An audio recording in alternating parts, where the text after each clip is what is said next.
Guyana's Election Commission officially votes against holding polls by March. Our top story in Caribbean Newsline for Tuesday, February 19th. From the CMC News Center in Bridgetown, I'm Dawn Paris. Good evening. The Guyana Elections Commission, GCOM, has spoken.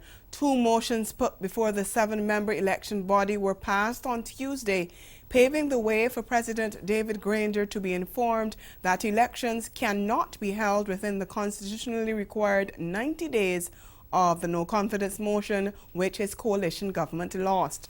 Chairman of the Commission, Justice James Patterson, voted with the 3 government-nominated commissioners for the President to be told that the March 21st deadline cannot be met and that there is no money for holding the elections.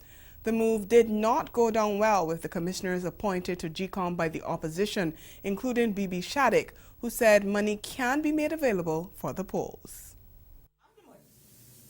We don't have to ask them to appropriate money, but of course they are understanding. They refuse to believe that the money that is appropriated can be prioritized by GCOM to do it. So that is a song that is being sung at the other side all the time, and that they needed to inform the president that they can't hold these elections. Well, I said I'm not party to that because I've always believed that GCOM should be ready to hold elections whenever elections are called and chosen. The main opposition People's Progressive Party, PPP, has accused GCOM of colluding with the government to stall elections. The government is challenging the validity of the no-confidence vote and has filed an appeal against the High Court decision last month that declared it legal and valid, and that the government cannot remain in office beyond the constitutional deadline unless at least 2/3 of the members of the National Assembly agree to an extension. Speaking after Tuesday's vote, opposition-appointed Commissioner Says Gunraj was adamant that GCOM did not have the power to decide that elections be delayed. The natural consequences that flow from the passage of the no-confidence motion is not within the bailiwick of the Guyana Elections Commission or the courts or anywhere else. It is born out of the Constitution, which gives rise to the very courts, which gives rise to the very Guyana Elections Commission, which gives effect to the funding, etc., and the mandate of the Guyana Elections Commission. It is not for us or for the courts to say, look, we are suspending the provisions of the Constitution. They can't. And similarly, it is not within the ambit of GCOM to so do, because it is our duty to prepare for elections whenever they are called. Still in Guyana, Attorney-at-Law Christopher Ram has formally requested that police launch an investigation into the possible violation of the Constitution by 7 parliamentarians that he said may have lied on their declaration forms when they ran for office. He's also asked the police to expand the investigation to all MPs, since others may also have dual citizenship. In his letter to Police Commissioner Leslie James on Monday, Ram listed 4 government ministers, Dominic Gaskin, Carl Greenidge, Joseph Harman, and Rupert Roopnaraine, and 3 opposition members, Gail Tashira, Odinga Lumumba, and Adrian Anamaya, as suspected violators of Article 155 of the Constitution, the Representation of the People's Act, and the Statutory Declarations Act. He said the case of Greenidge is a particular cause of considerable concern since, as Foreign Affairs Minister, he represents Guyana's interest regionally and internationally. The Guyana Constitution prevents anyone who swears allegiance to a foreign power from serving in the National Assembly. The issue came under the spotlight last December after the yes vote by former government MP Sharandas Prasad, who has Canadian citizenship, allowed the no-confidence motion against the government to pass. One of the grounds on which the validity of the vote is being challenged is Prasad's dual citizenship. Ram's complaint to the police commissioner is based on the ruling of Acting Chief Justice Roxanne George in the no-confidence motion challenge that anyone who holds a dual citizenship is disqualified from being a member of the National Assembly.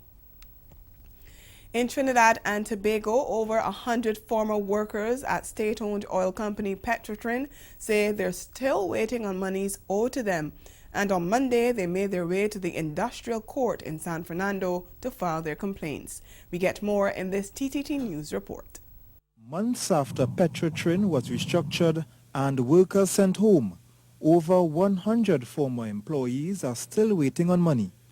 Speaking to the media just after filing his complaint at the San Fernando Industrial Court, one former worker said they are due money ranging from pensions to basic pay, and according to the former workers, the time has passed.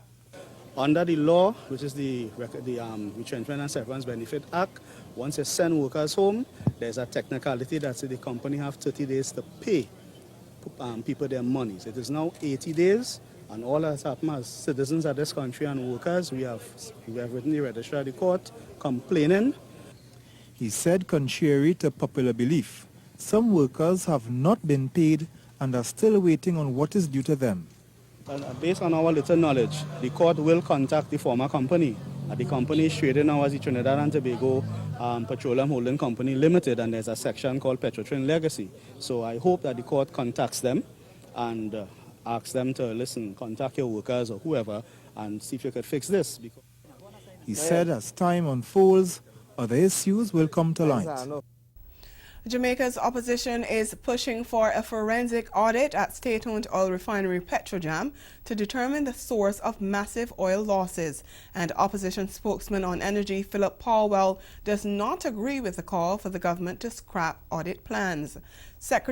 General Secretary of the Union of Clerical, Administrative and Supervisory Employees, John Levy, has said the audit would be a waste of time and money, and suggested government should instead hire an expert to make recommendations to reduce the oil losses. But Paulwell insists that the audit would be useful even if it finds that there was no theft. We should have a forensic auditor do the work. Now, if it is established that it wasn't as a result of theft, let us take it from that point to getting the experts who can delve down further into these losses to be able to provide the sufficient answers. But I think to start out with, we should have the forensic audit.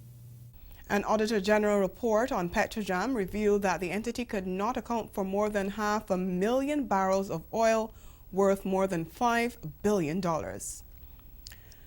The Dominican Republic's military has stepped up its presence along the Haitian border as protests continue to grip the French-speaking CARICOM nation.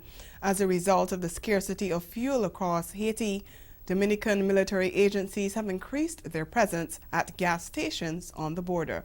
A military official said the move is aimed at preventing the smuggling of fuel and also to ensure strict control of vehicles moving in the area. Since February 7th, thousands of people have been protesting in Haiti over soaring inflation and allegations of government corruption. Opposition groups are demanding an investigation over claims that officials and former ministers misappropriated development funds from the Petro-Caribe oil deal signed with Venezuela. Demonstrators have demanded the resignation of President Jovenel Moïse, who has been in power since 2017. Coming up in Caribbean Newsline, Venezuela's army rejects the U.S. call to abandon President Nicolas Maduro. Stay with us.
Both of you tried cases based on a contingency basis, don't you? Correct. In other words, you take on cases that if you don't win, you don't get paid.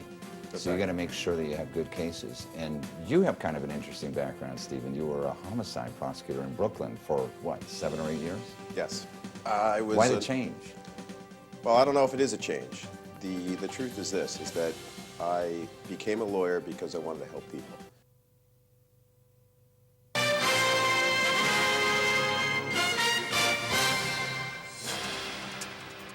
Venezuela's armed forces have rejected U.S. President Donald Trump's call for the army to abandon President Nicolas Maduro and support opposition leader Juan Guaido, who has declared himself de facto leader. The country's Minister of Defense, Vladimir Padrino Lopez, called Trump's speech in which he made the call arrogant and said it promoted terrorism. He said military forces only obey orders from President Maduro. The Bolivarian armed forces will never accept any orders from a government or foreign power, or any authority that doesn't come from the sovereign decision of the people. We will stand along the borders, as called by our commander-in-chief, to avoid any violation to the integrity of our territory. Threats, blackmail, and coercion won't break our unity and moral strength, because we are not mercenaries who can be bought by the highest bidder. We are the heirs of Bolivar, Zamora, and Chavez, and faithful to their principles, we will defend the most sacred interests of the Venezuelan people, their liberty, their sovereignty, and independence. The army on Tuesday was placed on alert for any border violations following threats by Trump that they could lose everything if they don't switch sides and back Guaido. We seek a peaceful transition of power, but all options are open.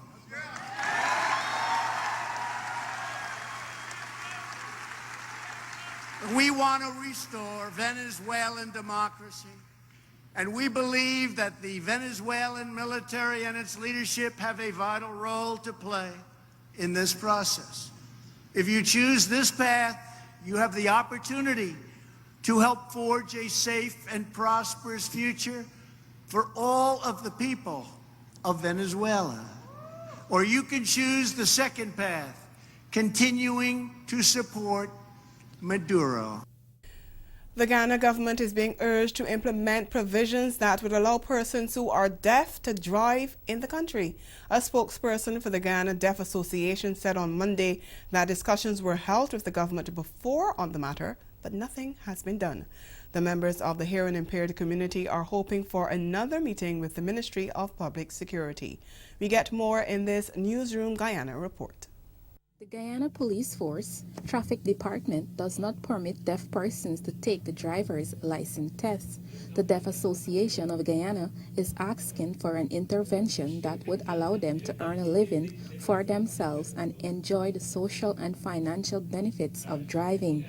Managing Director of the association, Sabine McIntosh, said there is a problem with upward mobility in Guyana, which prevents deaf persons to be treated as equals in society. I think the issue is our own feelings, how we feel about that, how we were brought up to feel about deaf, that they're somehow a little bit less or a little bit inept or a little bit incapable in some unspoken, unarticulated way. But really, if you're deaf, the fact is you can't hear, but you can do a hell of a lot of other things. The managing director said deaf persons can do much more if given the chance. The deaf have been relying on their sight all their life, and according to research, they may be better drivers. If you attempt to do an analysis of accidents, there are hardly any accidents because I didn't hear hooting or I didn't hear siren. But the accidents because your visual acuity, you're inattentive. With slogans such as deaf people can drive and equal rights now, the protesters are demanding to be heard. You know, if they expect us to drive and maybe they want us to have mirrors and all that, but we know how to do that. We look in our rearview mirrors, we can do that. But I don't have a license, and the police don't seem to care. Our eyes, hearing aid is okay, but our eyes are much better. We know how to use the mirrors and all that. But the Suriname, they don't have any such requirement. They just have like a little sign, an ear with a cross, an X in it, saying that it's a deaf person in that car. So maybe that would be some other thing. The Deaf Association of Guyana met with the Ministry of Public Security in 2015, but so far nothing has been done. The Jamaica Cannabis Licensing Authority is urging citizens who believe the economy should have already seen a vibrant ganja industry to be realistic. The authority outlined a number of hindrances to the sector, and it asked Jamaicans not to compare the island with larger countries such as Canada and the United States. We get the details in this TVJ News report. With ganja decriminalization in 2015, a medical ganja industry was touted as a new source of revenue for the government and entrepreneurs. But fast forward to 2019, several countries around the world appear to have surpassed Jamaica's efforts to create a viable ganja sector, leaving ganja proponents disappointed that the country has not fully capitalized on the product. But chairman of the CLA, Hyacinth Lightburn, says the arguments lack proper context. She says while countries such as the United States, Israel, and Canada are seeing significant economic activity from the recreational use of ganja, they do not face similar challenges as Jamaica. So when people talk about, a lot of chatter, people expected that overnight you were going to have an enormous cannabis industry. Jamaica was going to have money falling from the sky. And, all of a sudden we were going to be great. But nobody bothered to worry about how do we ensure that every other industry in our country does not get negatively affected because of what it is that we are trying to do. One major issue facing the ganja industry is having banks willing to conduct business with ganja investors. Ahead in Newsline Sport, the Windies captain stresses the importance of clinical execution by bowlers ahead of the start of the ODI series against England.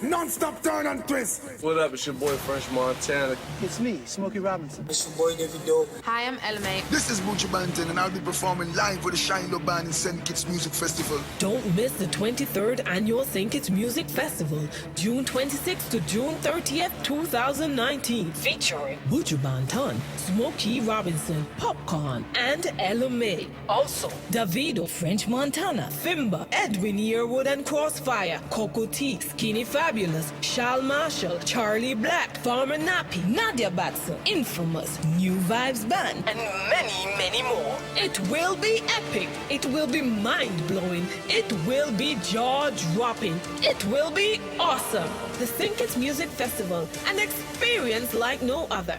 For more information and to buy tickets, log on to www.stkittsmusicfestival.com.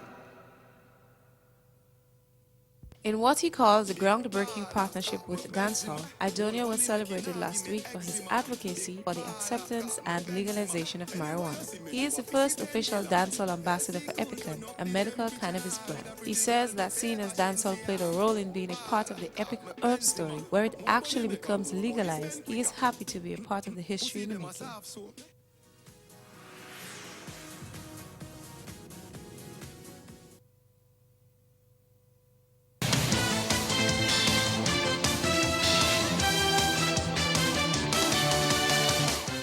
Continuing with sports now, West Indies captain Jason Holder has stressed the need for clinical execution of bowling plans as he urged his men to build on their Test series win against England with further success when they again face that side in the opening ODI of the 5-match series on Wednesday.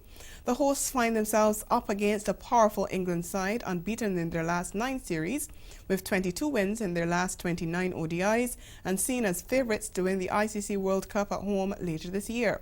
And with a batting lineup which boasts the likes of captain Ian Morgan, Joss Butler, Alex Hales, Johnny Bairstow and Jason Roy, Holder warned the Windies bowling group they needed to be on their toes in the series.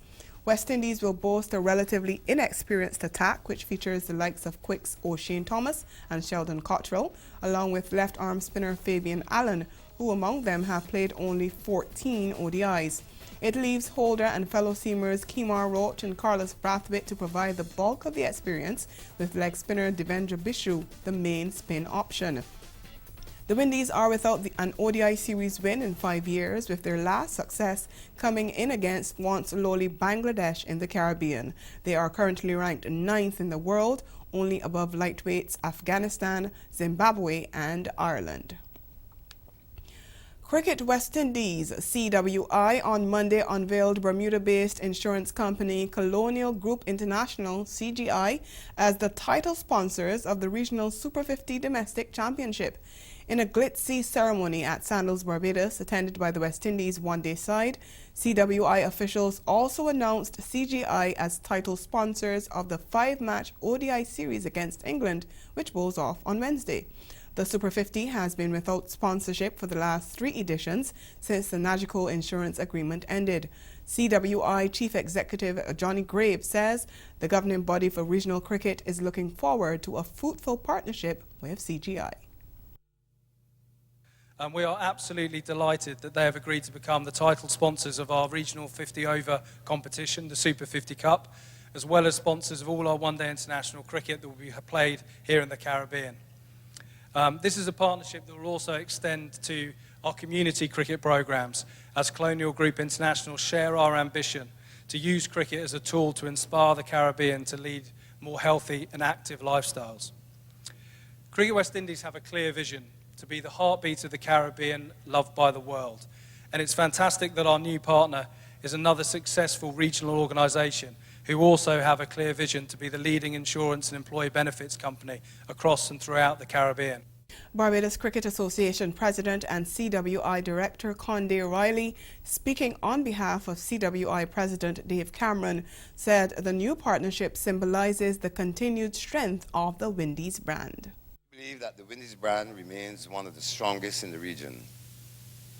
We are globally recognized as a serious force, very serious. We've won 5 World Cups. I believe you're the only full member of the ICC that would have won 3 in 1 year. Your commitment to partner with us is therefore an indication that you believe in the Cricket West Indies brand. CGI's Chief Executive Naz Farrow said the company was coming on board at a critical juncture in West Indies cricket. CGI boasts commercial operations in Bermuda, Barbados, the Cayman Islands, the Bahamas, the British Virgin Islands and the Turks and Caicos Islands. Meanwhile, veteran Windies batsman Chris Gayle says he's thrilled with the Test series win over England in the recent 3-match series and hopes that success can be used as a motivation for the one-day rubber. West Indies, entering the series as a rank underdogs, trounced England in the opening 2 tests to reclaim the coveted Wisden Trophy for the first time in a decade. They lost the final test last week in St. Lucia as the series finished 2-1. Gayle is returning to the ODI squad for the first time in 7 months after missing tours of India and Bangladesh in the latter half of last year. He says he's looking forward to the match. They had a great Test series, which was fantastic to actually, see on the sideline. And I think that was one of the greatest things happening in 10 years. I've been the captain in the last home series, and then to see Jason Holder lifting that trophy, it's fantastic. And hopefully, we as a unit can actually, get the better England in the ODI series. England is always, dangerous in ODI cricket as well. And they have a great all-around team, so it's not going to be easy. It's not going to be a rollover. So I'm looking forward to some great cricket from both teams. Switching sports now, an 11-year-old Jamaican-born kart racer makes history for the Caribbean island in Italy. More from TVJ's Jordan Fort.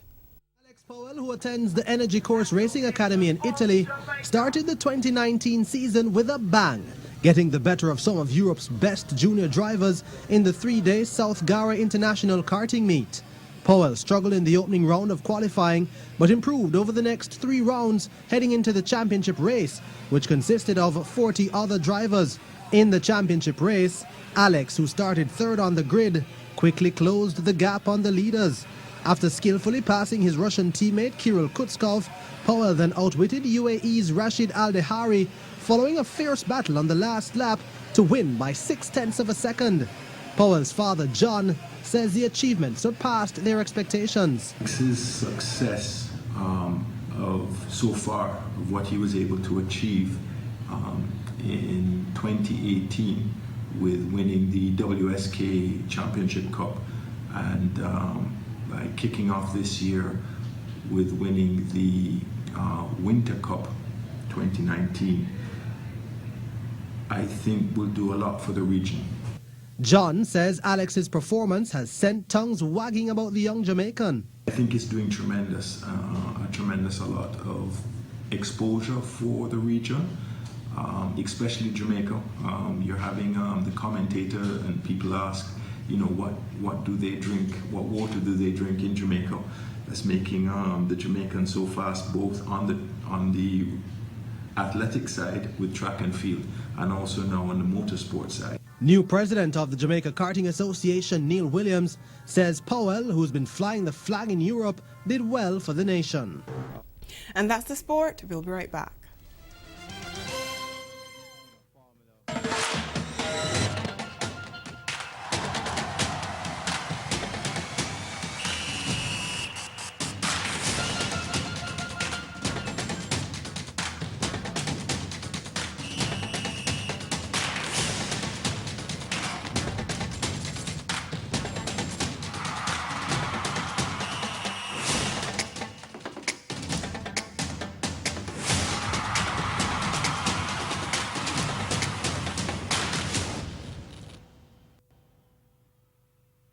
Barbados, renowned for its pristine beachfront and fantastic weather, continues to leave quite an impression on newcomers to the island and returning visitors. The Caribbean island, quite popular as a vacation hotspot, is not only beautiful due to its natural aesthetics. The island of Barbados continues to grow in popularity because of unique connections developed with our people, our culture. We can't wait to welcome you.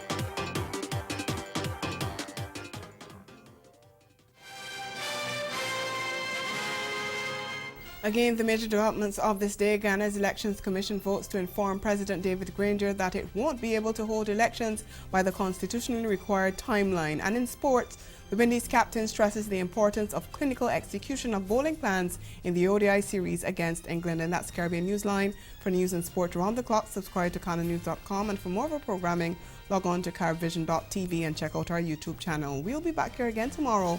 But from all of us at CMC News, thank you for watching and good night.